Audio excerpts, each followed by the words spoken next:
kami mohon perhatiannya karena acara akan kita mulai. Om Swastiastu. Pada hari ini saya selaku kepala sekolah dari CGP kemudian akan dilaksanakan kegiatan pengimbasan tentang budaya positif, di mana ini adalah salah satu kegiatan dalam pendidikan calon guru pengasuhan tentang pengimbasan budaya positif. Mungkin yang pada kesempatan ini akan dibawakan mohon perhatiannya untuk mendengarkan. Nanti ketika ada hal-hal yang mau disampaikan atau mau ditanyakan, klarifikasi ataupun pemahamannya tentang budaya positif.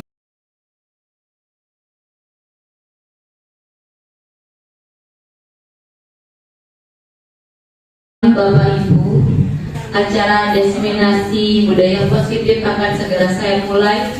Yang terhormat Ibu Kepala Sekolah SD Negeri 1 Paksebali dan yang saya hormati rekan-rekan guru yang dari SD Negeri 1 Paksebali dan SD Negeri 2 Paksebali yang bersedia hadir dalam acara diseminasi budaya positif. Rekan-rekan yang saya hormati, hari ini saya akan memberikan materi tentang budaya positif, di mana budaya positif ini sangat kita perlukan dalam pendidikan anak-anak di sekolah.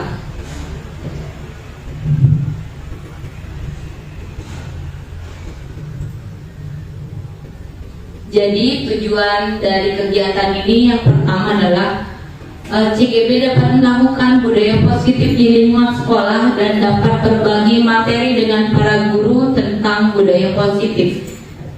Dan topik yang akan saya bahas yang pertama adalah disiplin positif dan nilai-nilai kebajikan universal. Yang kedua, teori motivasi, hukuman, dan penghargaan restitusi. Dan yang ketiga, keyakinan kelas. Yang keempat, kebutuhan dasar manusia dan dunia berkualitas. Yang kelima, restitusi 5 posisi kontrol. Yang keenam, segitiga restitusi.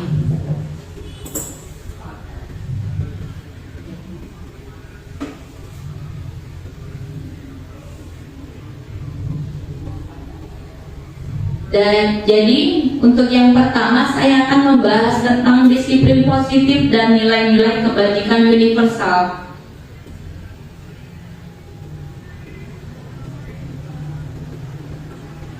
Bapak Ibu, coba Bapak Ibu kepalkan tangan Bapak Ibu.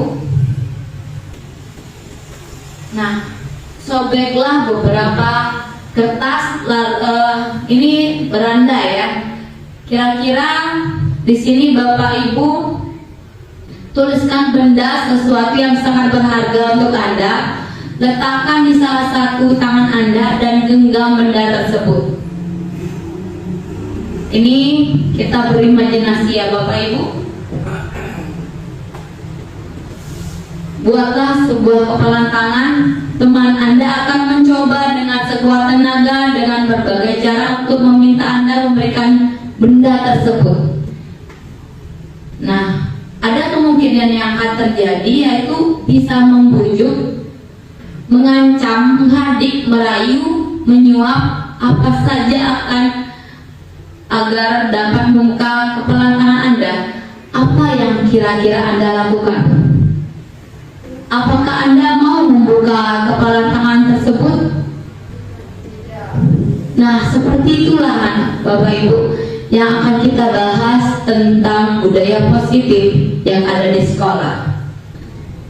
Jadi ketika anak melakukan kesalahan seperti itu, jadi ilusi-ilusi yang akan biasanya terjadi di sekolah itu adalah yang pertama, ilusi guru mengontrol murid.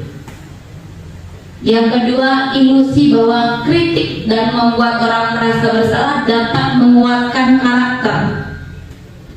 Yang ketiga, ilusi bahwa semua penguatan positif efektif dan bermanfaat.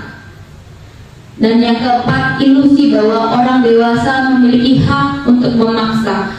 Mungkin dari beberapa yang sudah saya tayangkan di sini, Bapak Ibu pernah melakukannya, dan jangankan Bapak Ibu, saya sendiri juga pernah melakukannya. Mungkin dari rekan saya, dari 4 teori kontrol ini, apa saja sih yang pernah Bapak Ibu lakukan? Mungkin ada yang bisa memberi pendapat.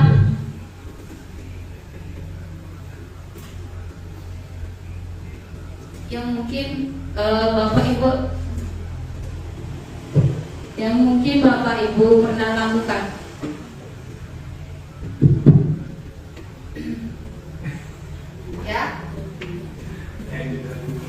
Ya, mungkin Ibu Tiwi.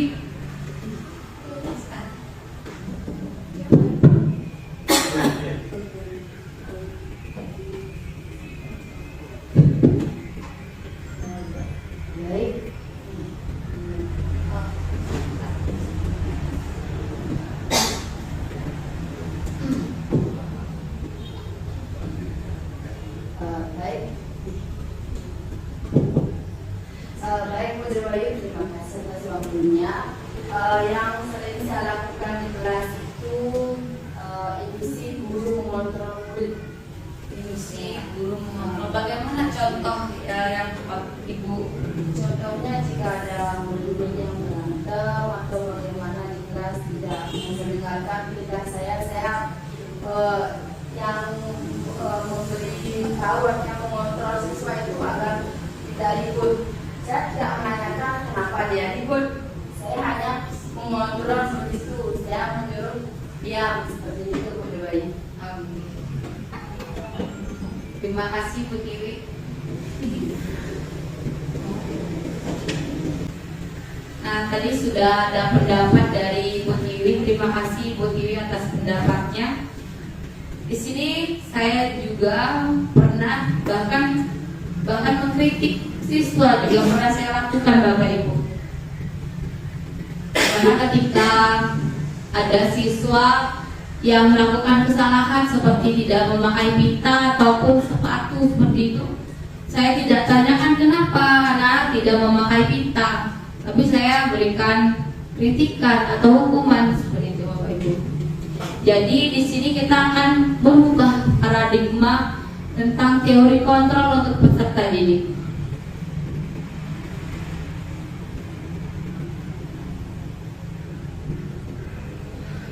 Perubahan paradigma stimulus respon teori kontrol. Siapa sesungguhnya yang memiliki kontrol?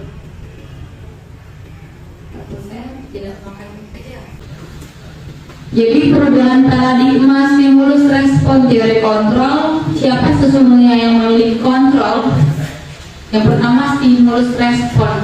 Kita mencoba mengubah orang agar berpandangan sama dengan kita. Padahal kita seharusnya berusaha memahami pandangan lain tentang dunia. Yang kedua, perilaku buruk dilihat sebagai suatu kesalahan. Semua perilaku memiliki tujuan. Yang ketiga, orang lain bisa mengontrol saya. Padahal yang terjadi hanya Anda yang bisa mengontrol diri Anda.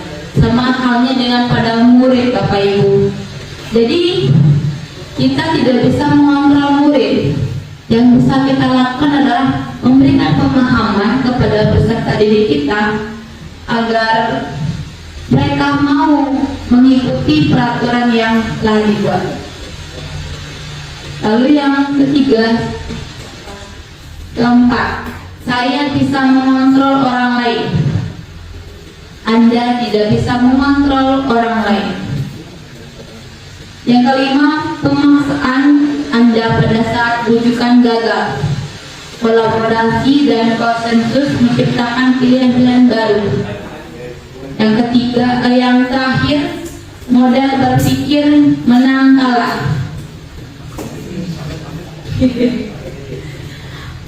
Model berpikir menang-menang. Jadi tidak boleh Yang satu menang, yang satu kalah, berarti, tapi kita harus saling berkoordinasi agar mencapai tujuan.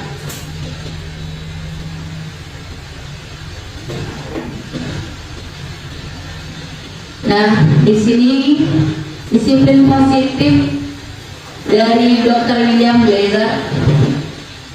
Di sini ada tidak bisa mengontrol orang lain, hanya Anda yang bisa mengontrol diri Anda, yang tadi sudah saya jelaskan.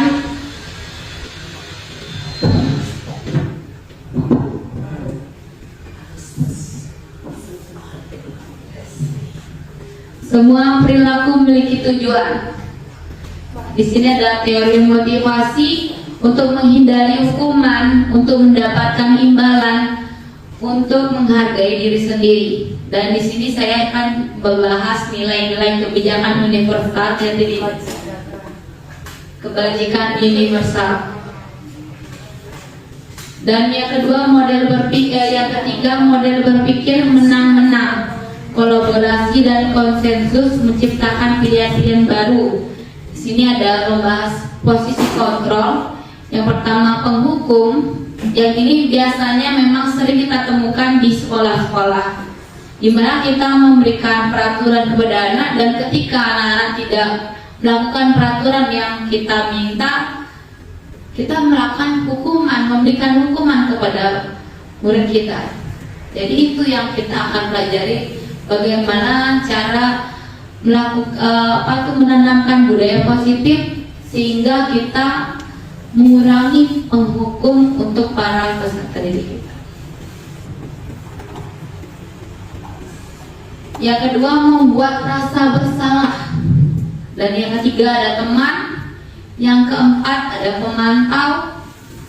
Nah, yang ini yang paling sulit yaitu manajer.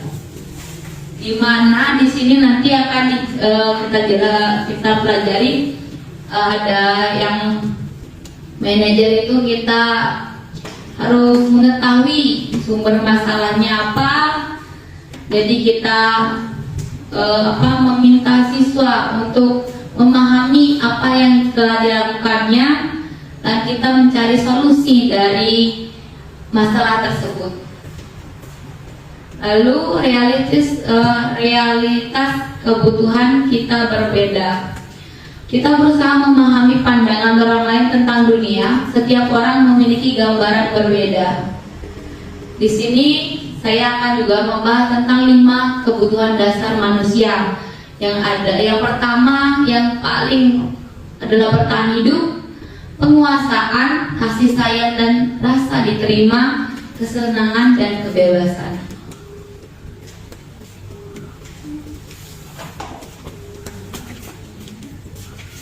Nah, Bapak Ibu, apakah makna disiplin menurut Anda? Mungkin ada dari teman-teman yang mau memberikan pendapat sebelum saya bahas ini. Apa sih makna disiplin menurut Bapak Ibu? Siapa yang bisa mohon angkat tangan? Mungkin yang Fares? Ya, makna disiplin. Disiplin yang seperti di depan atau disiplin Menurut Bapak Fares ya. Baiklah, di sini saya akan coba menjawab, yaitu makna disiplin menurut diri saya sendiri. Yang namanya disiplin sebagai kita guru di sekolah, memberikan contoh, memberikan teladan pada anak-anak agar anak-anak bisa mengikuti apa yang kita lakukan. Contoh hal positif misalnya yang kita lakukan setiap hari yang menerapkan 5S misalnya, seperti itu. Jadi anak-anak sering berjalannya waktu, sering berjalan kebiasaan tersebut, jadi anak-anak terbiasa melakukan 5S yang dilakukan sehari-hari bersama teman-temannya, bersama guru, dan selain di sekolah juga bisa melakukan tersebut di lingkungan keluarga mereka. Seperti itu. Terima kasih Pak Des. Mungkin ada pendapat lain dari Bapak Ibu yang ada di sini? Oke, Bu, silakan. Ya, langsung saja. Menurut saya disiplin itu Baik, terima kasih atas kesempatannya di sini. Yang dimaksudkan disiplin itu ketika kita patuh atau taat terhadap aturan-aturan atau nilai yang terkandung dalam suatu misalnya kita di instansi sekolah, berarti siswa tersebut harus memiliki kedisiplinan, yaitu taat atau sesuai dengan aturan yang berlaku di sekolah tersebut. Terima kasih. Terima kasih Bu Ngalit dan Pak Ardes. Jadi di sini kita bagus sekali pendapat dari Bapak Ibu. Jadi saya akan menjelaskan makna disiplin. Berasal dari bahasa Latin disiplin, disiplina yang artinya belajar. Makna asal dari kata berkonotasi dengan disiplin diri dari murid-murid Sokrates dan Plato. Disiplin diri membuat orang menggali potensinya menuju sebuah tujuan apa yang ia hargai. Namun dalam budaya kita, makna kata disiplin telah berubah menjadi sesuatu yang dilakukan seorang pada orang lain untuk mendapatkan kepatuhan. Kecenderungan umum adalah menghubungkan kata disiplin dengan ketidaknyamanan, bukan dengan apa yang kita hargai atau pencapaian suatu tujuan yang mulia. Nah, di sini saya akan membaca tentang nilai-nilai kebajikan universal. Nilai-nilai kebajikan adalah sifat-sifat positif manusia yang merupakan tujuan mulia yang ingin dicapai setiap individu. Nilai-nilai tersebut bersifat universal dan lintas bahasa, suku, bangsa, agama maupun latar belakang. Jadi dengan mengaitkan nilai kebajikan yang diyakini seorang, maka motivasi intrinstiknya akan terbangun, sehingga menggerakkan motivasi dari dalam untuk dapat mencapai tujuan mulia yang diinginkan. Nah, nilai-nilai kebajikan yang ingin dicapai oleh setiap anak Indonesia kita kenal dengan profil pelajar Pancasila, beriman, bertakwa kepada Tuhan Yang Maha Esa, dan berakhlak mulia, mandiri, bernalar kritis, berkebinekaan global, bergotong royong, dan kreatif. Jadi Bapak Ibu di sini sudah melakukan proyek ya, dan proyek di proyek Pancasila, ya proyek penguatan itu. Di sini kita akan memilih apa yang akan kita gunakan saat melakukan proyek tersebut, Bapak Ibu. Dan ini sesuai dengan nilai-nilai kebajikan universal yang akan kita bahas.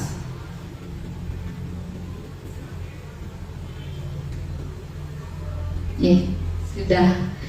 Untuk yang bagian 2.2 teori motivasi, hukuman dan penghargaan restitusi akan dilanjutkan oleh teman saya Ibu Agung Istrialit Trisnawati.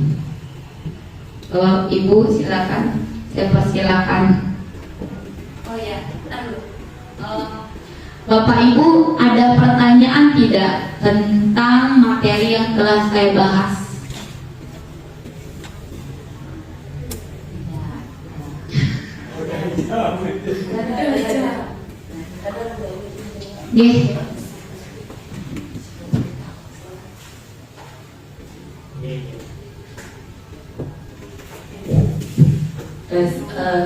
Mungkin sedikit Dwain tadi Dwain sudah mengimbaskan bagaimana 5 kontrol posisi guru yang lumayan sangat-sangat sulit dilakukan di sekolah.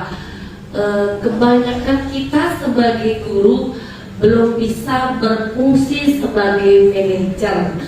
Kebanyakan kita melakukan 5 posisi tersebut padahal di kontrol penghukum, membuat rasa bersalah, kadang-kadang juga teman terkadang-kadang, dan sangat jarang kita bisa memposisikan diri sebagai manajer.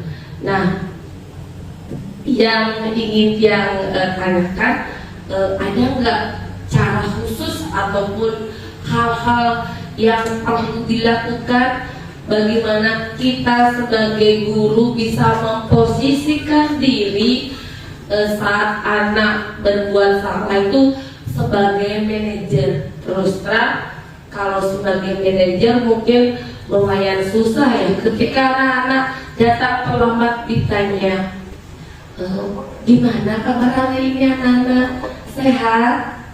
Gimana tidurnya kemarin, nyenyak? Gitu kan? Ada ibunya kerja di mana? Gitu kan? Ketika kontrol manajer itu benar-benar anak-anak menemukan sendiri salahnya, kemudian menemukan sendiri alternatif pemecahannya, mungkin lumayan susah ya.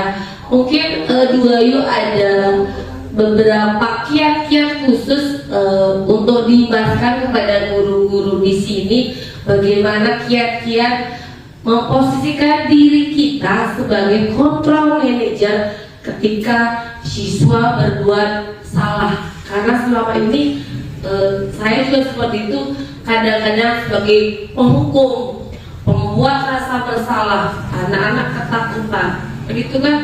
Bagaimana kita bisa posisikan diri sebagai, kalau teman kayaknya nggak juga kan, kadang-kadang kalau posisi kontrol teman yang terlalu berlebihan juga tidak bagus kayak gitu. Jadi sebagai kontrol manajer lah yang paling ideal kan sebenarnya, tapi mungkin bisa diberikan kiat-kiat khusus bagaimana kita bisa memposisikan diri sebagai manajer di 5 kontrol posisi guru. Nih, mungkin teman-teman yang tanyakan.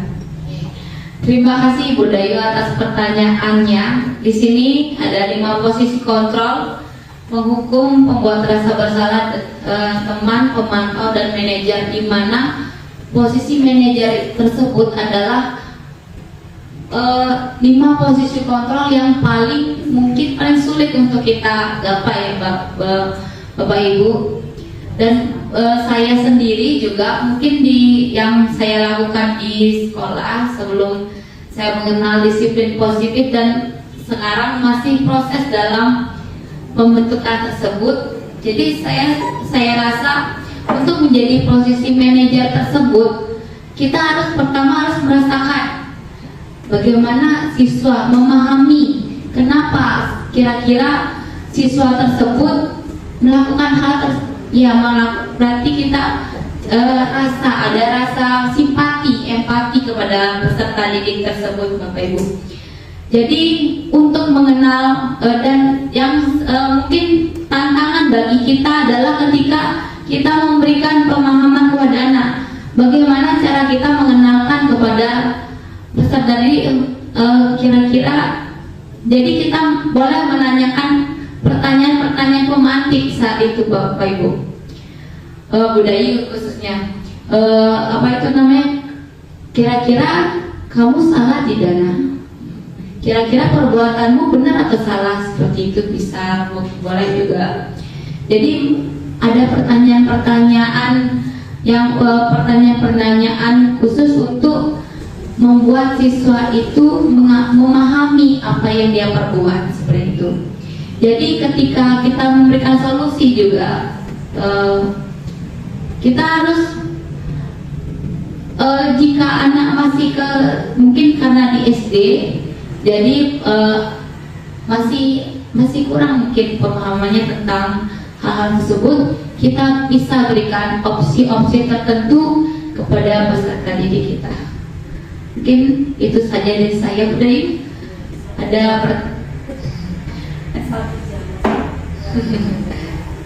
terima kasih.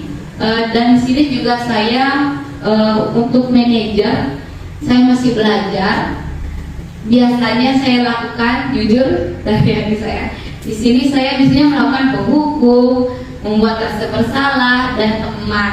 Untuk memantau juga lebih jarang. Jadi teman, menghukum, dan membuat rasa bersalah itu memang sering saya lakukan ketika berada di sekolah.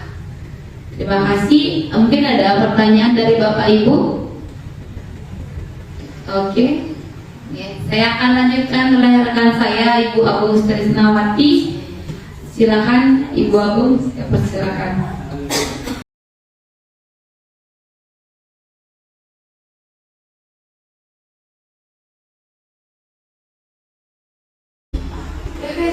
Om Swastiastu. Terima kasih saya ucapkan kepada Ibu Kepala Sekolah beserta Bapak dan Ibu yang hadir dalam inseminasi budaya positif. Baik, langsung saja di sini saya akan menjelaskan mengenai teori motivasi, hukuman, penghargaan, dan restitusi ya. Yang pertama, teori motivasi perilaku manusia itu dibagi menjadi dua. Ada motivasi eksternal dan juga motivasi internal. Kalau motivasi eksternal itu yaitu ada dua, untuk menghindari ketidaknyamanan atau hukuman. Kemudian yang kedua, untuk mendapatkan imbalan dari orang lain atau institusi. Kemudian kalau motivasi internal itu untuk menghargai diri kita sendiri. Nah, merdeka bergajah dewantara itu, yang dimaksudkan merdeka itu artinya tidak hanya terlepas dari perintah, akan tetapi juga cakap buat memerintah diri sendiri. Nah, adapun dampak dari pemberian penghargaan. Nah, ketika kita sering memberikan penghargaan, makanya adapun dampaknya, yang pertama ada pengaruh jangka pendek dan jangka panjang, kemudian penghargaan menghukum, kemudian penghargaan mengurangi ketepatan, penghargaan tidak efektif, kemudian penghargaan menurunkan kualitas, penghargaan mematikan kreativitas. Nah, berikut merupakan bentuk program kebajikan, yaitu yang pertama beri pengakuan secara khusus, beri pengakuan secara pribadi, kemudian beri pengakuan secara konsisten, fokus pada proses, dan beri pengakuan kepada semua murid. Nah, berikut adalah contoh pengakuan atau apresiasi kebajikan. Yang pertama, pembuka. Kemarin saya perhatikan, kemudian nilai kebajikannya, rasa empatimu besar sekali. Situasinya pada saat menolong murid baru di kelas kita. Nah, ini merupakan perbedaan antara hukuman dan konsekuensi. Nah, biasanya kalau kita di sekolah itu kita lebih kepada hukuman ya daripada konsekuensi. Di sini ada yang bisa menjelaskan mengenai perbedaan antara hukuman dan konsekuensi?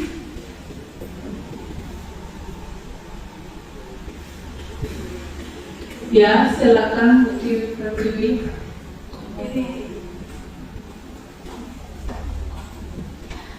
Baik, terima kasih Bu Agung.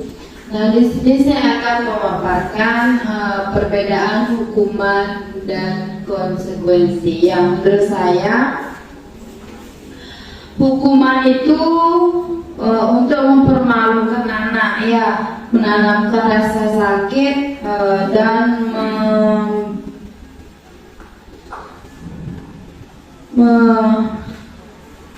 menanyakan kekuasaan atas mereka, ya. Artinya hukuman itu kita memberikan anak-anak berupa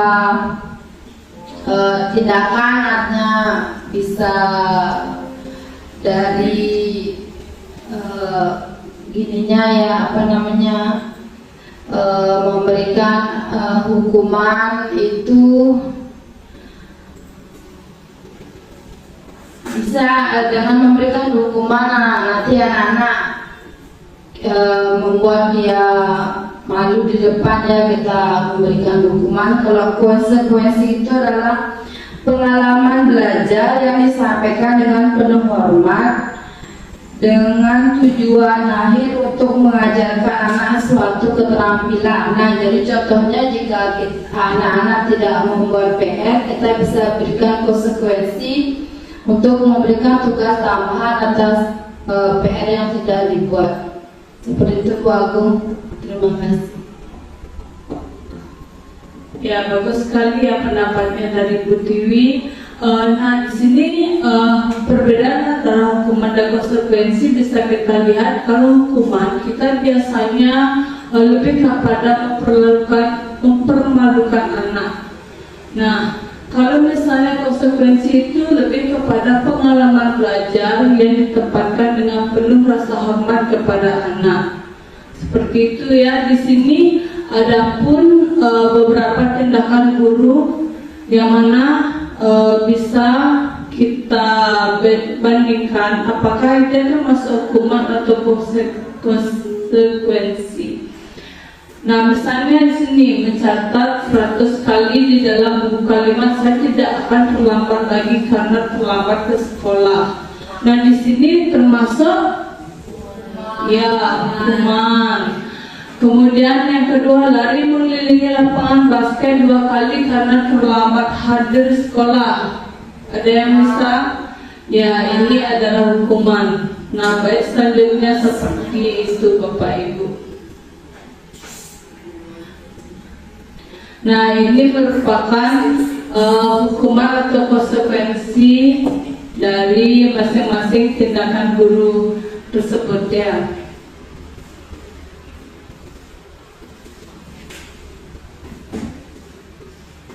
Nah, kita lanjutkan kepada restitusi. Itu adalah proses penciptaan kondisi bagi murid untuk memperbaiki kesalahan mereka sehingga mereka bisa kembali pada kelompok mereka dengan karakter yang lebih kuat. Nah, jadi seperti itu. Ini merupakan identitas gagal yaitu hukuman, kemudian ada identitas sukses, disiplin, ada konsekuensi dan restitusinya. Baik, sekian presentasi dari saya. Apakah ada yang ingin bertanya? Baik, karena tidak ada pertanyaan, sekian presentasi dari saya.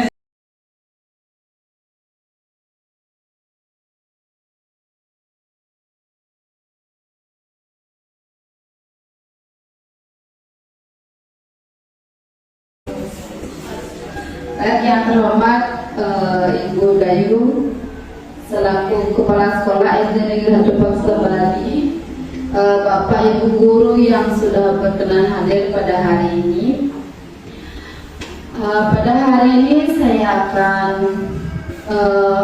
membahas tentang diseminasi budaya positif. Nah, di sini saya akan membahas tentang kebutuhan dasar manusia dan dunia berkualitas. Nah, kebutuhan dasar manusia itu ada 5 Bapak Ibu ya. Yang pertama, bertahan hidup. Yang kedua, kasih sayang dan rasa diterima. Yang ketiga, penguasaan. Yang keempat, kebebasan. Dan yang kelima, kesenangan.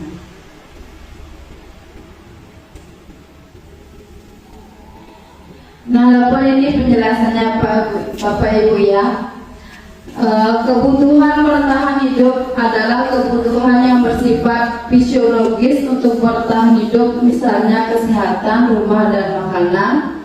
Yang kedua, kebutuhan untuk disayangi dan diterima meliputi kebutuhan akan hubungan dan koneksi sosial, kebutuhan untuk memberi dan menerima kasih sayang, dan kebutuhan untuk merasa menjadi bagian dari suatu kelompok. Yang ketiga ada penguasaan, di mana kebutuhan pengakuan atas kemampuan. Nah, kebutuhan ini meliputi keinginan untuk dianggap berharga, bisa membuat perbedaan, bisa membuat pencapaian kompeten, diakui, dihormati. Ini meliputi self-esteem dan keinginan untuk meninggalkan pengaruh. Yang keempat ada kebebasan, yaitu kebutuhan akan pilihan. Nah, anak-anak dengan kebutuhan kebebasan yang tinggi menginginkan pilihan, mereka perlu banyak bergerak, suka mencoba-coba, tidak terlalu terpengaruh orang lain, dan senang mencoba hal baru dan menarik. Yang kelima ada kesenangan. Nah, di sini kesenangan itu kebutuhan untuk merasa senang. Anak-anak dengan kebutuhan dasar kesenangan yang tinggi biasanya akan menikmati apa yang dilakukan. Mereka juga bisa berkonsentrasi tinggi saat mengerjakan hal yang disenangi.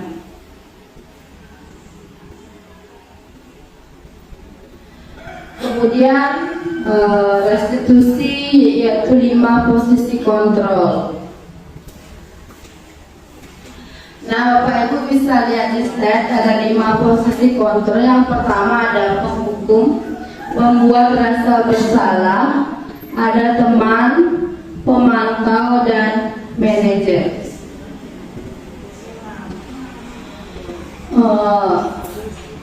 Ya, Bapak Ibu bisa lihat kita di sekolah biasa ya. Jika ada siswa yang bersalah, kita biasanya memberikan hukuman. Kita juga membuat rasa bersalah. Kita juga bisa sebagai teman dan juga pemantau. Nah, ini manajer ya Pak Ibu ya. Memang sangat sulit kita aplikasikan di sekolah. Yang paling sering kita aplikasikan yaitu biasanya penghukum, membuat rasa bersalah, teman, itu yang paling sering kita lakukan ya. Saya juga seperti itu. Sebelum mengenal budaya positif, saya juga sering membuat anak itu memberikan penghukuman, membuat rasa bersalah sebagai teman. Pemantau itu jarang. Nah, setelah saya mempelajari budaya positif, saya berusaha bagaimana saya bisa menjadi manajer bagi anak-anak saya, anak-anak didik saya. Seperti itu Bapak Ibu. Nanti kita belajar sama-sama ya Pak Ibu ya, biar kita bisa menjadi manajer.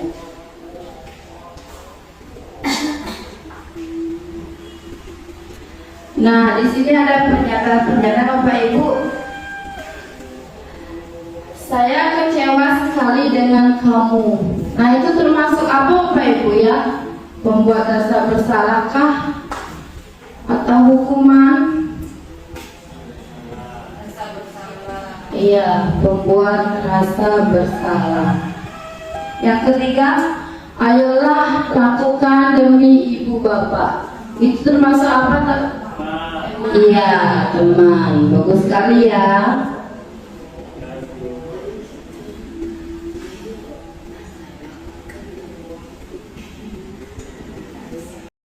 Hari ini saya akan memberikan kasus ya.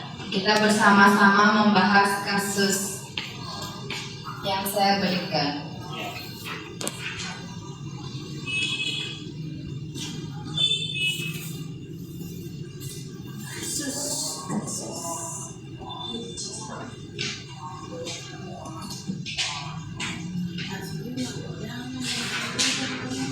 Dikerjakan yang nomor 2 saja Pak Ibu ya. Dibaca dulu. Iya, seperti itu budayanya.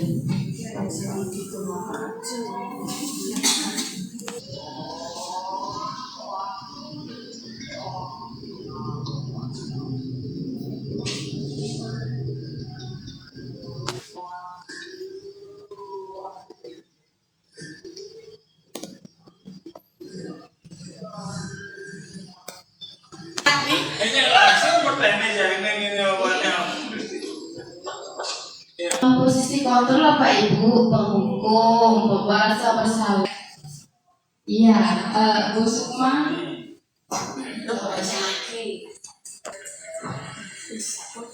Sudah selesai Pak Ibu?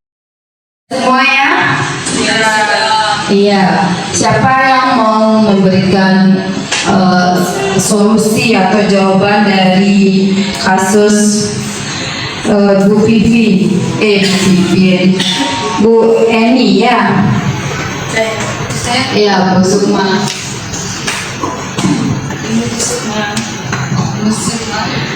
Posisi yang sudah diambil Ibu ini adalah sebagai teman. Contohnya itu seperti Ibu ini menyapa dan bersikap ramah, berbicara lemah lembut. Yang kedua, ada kalimat yang dia bilang, ayolah tugasnya dikerjakan, nanti ditegur Bapak Kepala Sekolah kalau kalian tidak mengerjakan tugas. Tolong bantu Ibu ya. Mungkin itu saja yang bisa saya jawab. Terima kasih. Terima kasih Bu Sukma atas jawabannya. Ya, semua jawabannya sama ya Bapak Ibu ya. Sama. Ada jawabannya berbeda? Ya. Ya. Di sini posisi yang telah diambil oleh Ibu Eni adalah teman ya. Di mana dalam kasus ini sudah dijelaskan, Ibu Mimi berkata, ayolah tugasnya dikerjakan, nanti Ibu ditegur Bapak Kepala Sekolah kalau kalian tidak kerjakan tugas. Ya, berarti Ibu ini dia berbicara ramah, lemah lembut kepada Vivi dan Natali. Ya, seperti itu. Oke, Bapak Ibu, demikian pemaparan saya. Apakah ada yang ingin bertanya?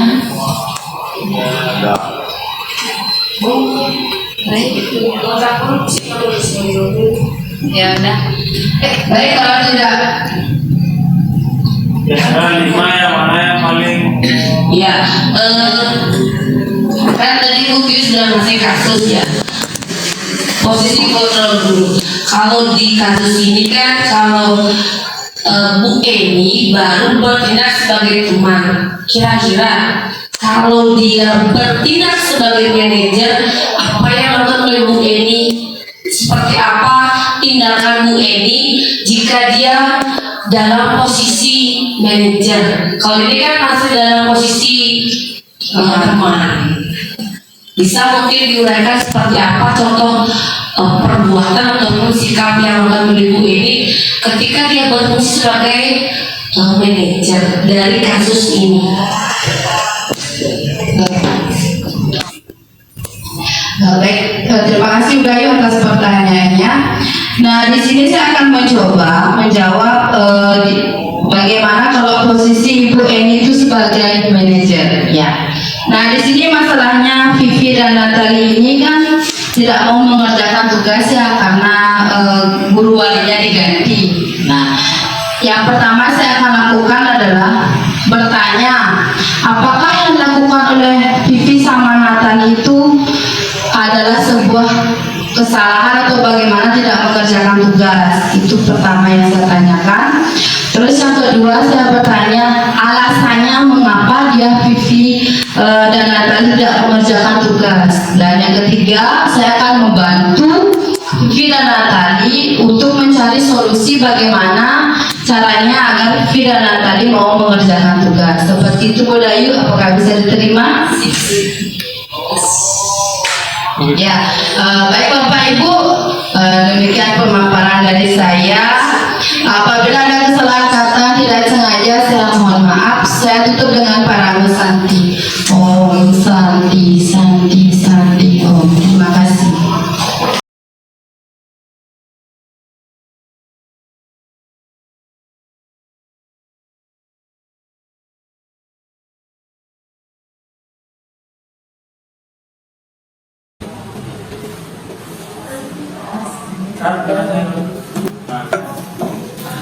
Baiklah, terima kasih atas kesempatan yang diberikan. Yang terhormat Guru Kepala Sekolah yaitu Bu Dayu yang memberikan kesempatan pada kami yaitu CGP Angkatan 11 untuk memaparkan modul 1 TD4 yaitu tentang aksi nyata yang akan dilaksanakan kegiatan pada hari ini, yaitu saya menghadirkan tentang segitiga restitusi. Nah, bagaimana segitiga restitusi ini adalah hal yang paling kita lakukan kepada anak-anak ketika anak-anak melakukan suatu permasalahan yang hampir setiap kita lakukan, kita wajib melakukan segitiga restitusi. Adapun segitiga restitusi yaitu yang pertama, bagian-bagiannya itu validasi kebutuhan, kemudian ada menanyakan keyakinan dan menstabilkan identitas. Mohon maaf dulu. Adapun hal-hal yang akan kita lakukan yaitu tentang menanyakan kepada siswa, yaitu tentang validasi kebutuhan. Misalnya, kamu tentu punya alasan mengapa kamu melakukan ini. Kemudian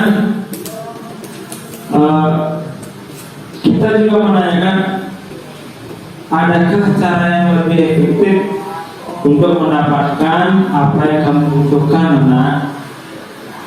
Nah, kemudian di menanyakan keyakinan, yaitu nilai-nilai apa saja yang telah kita sepakati di saat kita melakukan kesepakatan bersama baik di kelas. Kemudian, kamu ingin jadi seperti apa, nak? Nah, seperti itu. Kemudian kita melakukan menstabilkan identitas, yaitu setiap orang pasti pernah melakukan kesalahan tersebut, dan kamu bukan satu-satunya yang pernah melakukan ini. Nah, kita sebagai guru, kita wajib juga memberi contoh-contoh agar anak-anak lebih mau terbuka. Nah, adapun menstabilkan identitas, itu guru berkata, berpuasa itu hal yang manusiawi. Nah, tidak ada manusia yang sempurna. Bapak Ibu juga pernah melakukan kesalahan tersebut. Nah, mungkin seperti itu contoh yang kita berikan kepada anak. Kemudian ada validasi kebutuhan. Nah, di sini yaitu kita baru murid mengenali basic atau kebutuhan dasar yang akan dipenuhi ketika melakukan kesalahan itu. Nah, pun guru bertanya adalah, kamu bisa saja melakukan hal yang lebih buruk, tapi kamu tidak akan melakukannya, kan? Kamu pasti punya alasan mengapa kamu melakukan hal tersebut, nak. Nah, apa penting bagi kamu? Ini kita ada beberapa contoh pertanyaan yang kita berikan kepada siswa. Kemudian ada menanyakan keyakinan. Nah, kita sebagai guru itu pasti akan menanyakan kepada anak-anak, apa nilai yang kita bisa percaya di kelas. Nah, nilai universal apa yang telah kita sepakati, nak? Kemudian kelas ideal itu seperti apa sih? Nah, seperti itu. Kamu ingin jadi anak yang seperti apa? Nah, kita langsung menanyakan agar anak-anak sudah mulai terbuka dan mulai menceritakan tentang apa yang dia rasakan. Nah, kemudian menanyakan keyakinan dia sudah. Nah, setelah kita sudah melakukan segitiga restitusi tersebut, nah, jadi Bapak Ibu melakukan intervensi kita selama 3 detik. Nah, misalnya, apakah kamu ingin berbuat lebih baik? Nah, kemudian apakah saat ini kamu sedang menjadi orang yang sedang kamu inginkan, nak? Nah, seperti itu. Nah, ini ada beberapa contoh yang akan kita lakukan. Nah, kita refleksi. Nah, dari refleksi tersebut saya bacakan salah satunya. hal baru apa yang mengubah paradigma saya yang saya dapatkan. Nah, seperti itu. Kemudian perasaan apa yang muncul selama mengikuti sesi ini? Seperti ini. Nah, berikut saya akan tanyakan kasus yang pernah terjadi, sebagai contoh. Nah, misalnya seperti ini.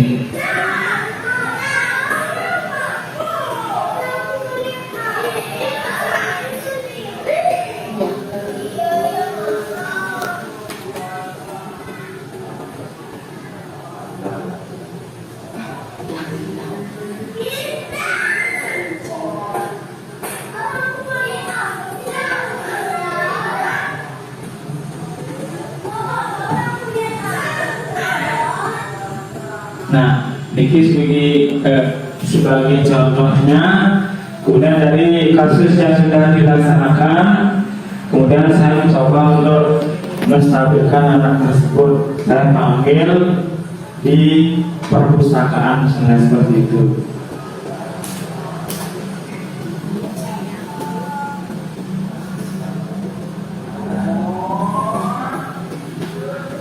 Cukup. Kemudian kita melakukan testimoni tentang apa yang sudah dirasakan pada anak tersebut.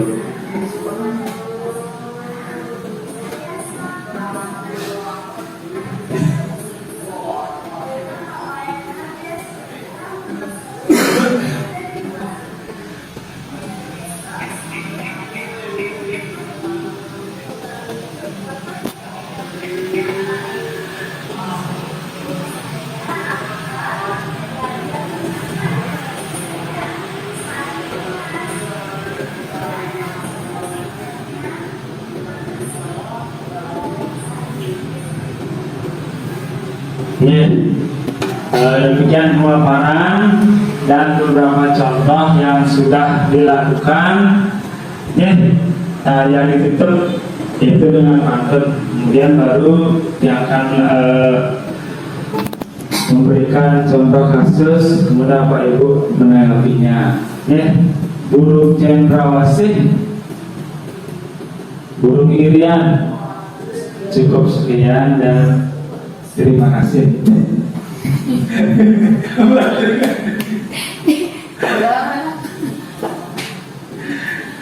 Terima kasih, cukup sekian. Cukup sekian.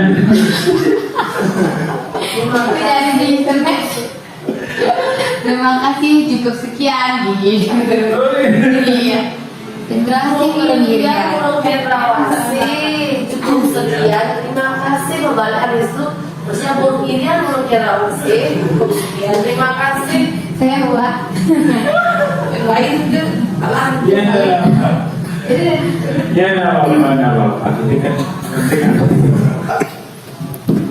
Bapak Ibu yang akan memberikan kasus yaitu tentang kegiatan yang sudah pernah dilakukan.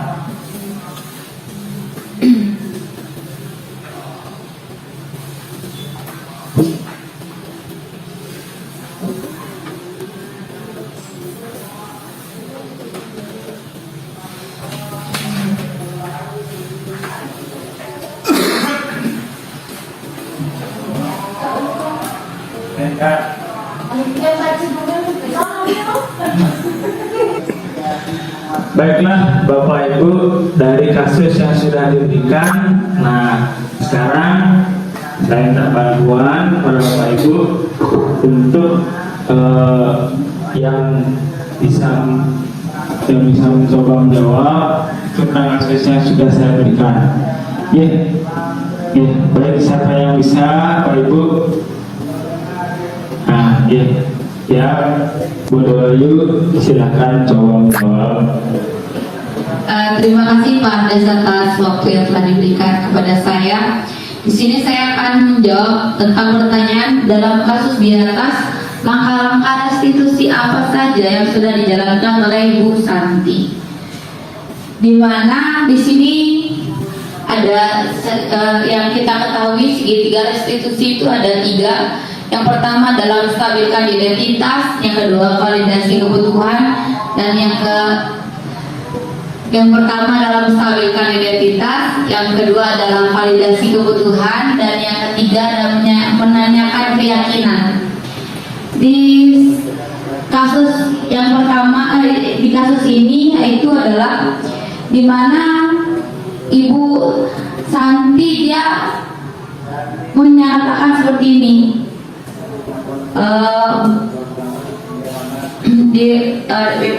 Menyatakan saja dilakukan seperti itu, di mana Bu Santi itu sebenarnya menstabilkan identitas para siswanya.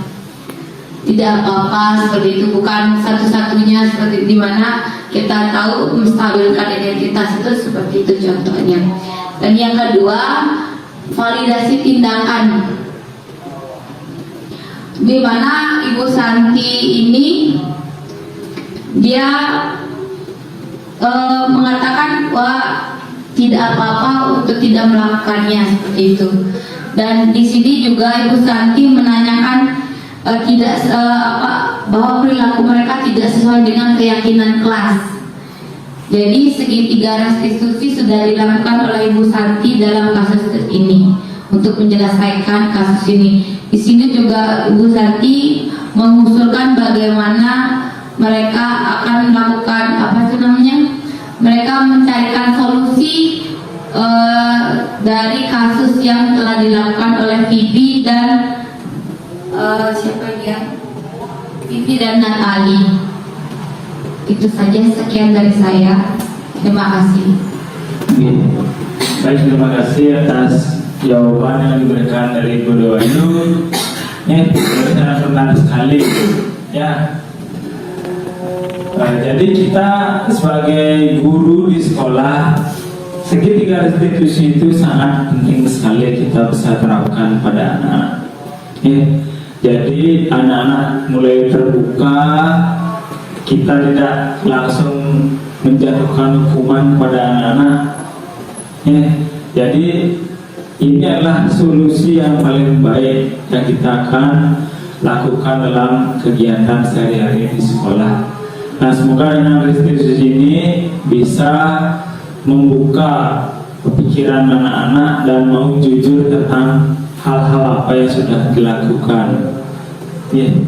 Ya, terima kasih Bapak Ibu. Jadi demikian pemaparan tentang segitiga restitusi. Jika ada yang salah dan jika ada ucapan yang kurang berkenan, yang mohon maaf, dan yang akhiri dengan para Santi. Om Santi Santi Setia. Terima kasih.